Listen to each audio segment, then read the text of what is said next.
All right, so picking up on the earlier summation formula that we have, we're going to look at a different sum, this time a different power of integers, and so we will be interested in the sum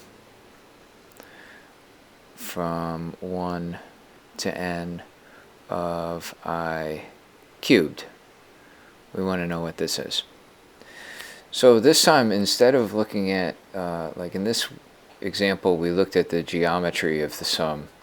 This time we're going to look for a pattern in partial sums. And by partial sums, we're going to take subsequent values of n and build a little table and see if we recognize any pattern. So for example, we'll take n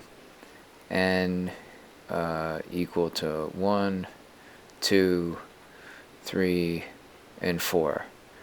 And when we do that, we'll see that the sum here, okay, when n is 1, it's just 1 cubed. So that's 1. When it's 2, we have 1 cubed plus 2 cubed. This is 1, this is 8, so we get 9. When it's 3, we have 1 cubed plus 2 cubed plus 3 cubed. We already know this is 9. 3 cubed is 27 plus 9 gives me 36.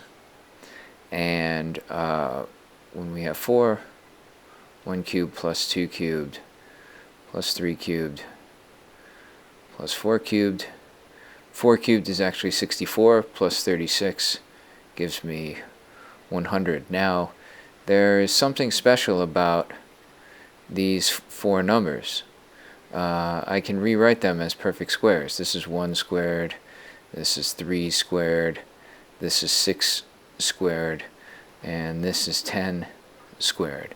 And actually, if I recognize these numbers, these were 1, 3, 6, and 10 were the first partial sums that came out of the geometry of this sum.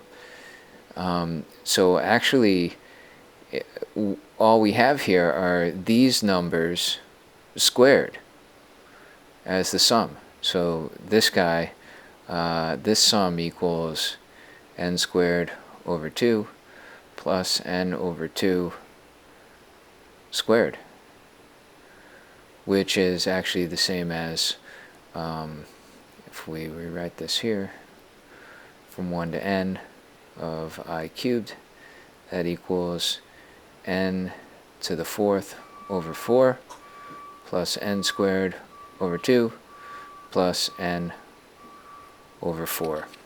And so now we have two formulas that we can use when we go to approximate integrals.